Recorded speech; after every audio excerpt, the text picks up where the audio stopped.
জাতীয় নির্বাচনের আগে অন্তত তিনটি শর্ত পূরণ চায় জামাত ইসলামী: মৌলিক সংস্কার ও গণহত্যার দৃশ্যমান বিচার এবং রাজনৈতিক সহাবস্থানের পরিবেশ নিশ্চিত করা।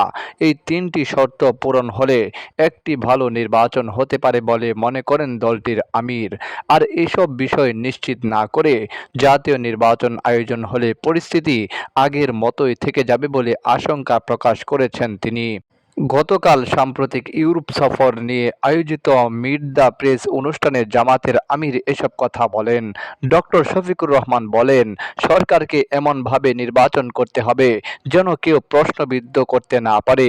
সম্প্রতি বেলজিয়ামে ইউরোপীয় ইউনিয়ন, ইউরোপীয় কমিশন, ইউরোপীয় কাউন্সিল এবং বেলজিয়াম সরকারের বিভিন্ন প্রতিনিধিদের সঙ্গে সাক্ষাৎ করেছি আমরা।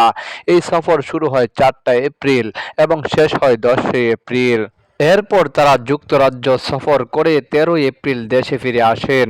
তিনি বলেন, সফরে আমার সঙ্গে ছিলেন নাইবে আমির ও সাবেক সংসদ সদস্য ডক্টর সৈয়দ আবদুল্লাহ মোহাম্মদ তাহের।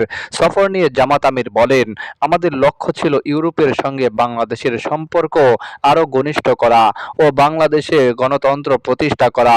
এ লক্ষ্যে তাদের দেশে কিভাবে পিআর পদ্ধতিতে নির্বাচন সম্পন্ন হয় ও জাতীয় স্বার্থে দলমতের ঊর্ধ্বে কিভাবে একসঙ্গে কাজ করে তা জেনেছি।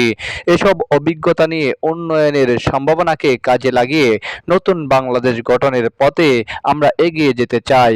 আমি মনে করি এই সফর দেশের জন্য অত্যন্ত গুরুত্বপূর্ণ।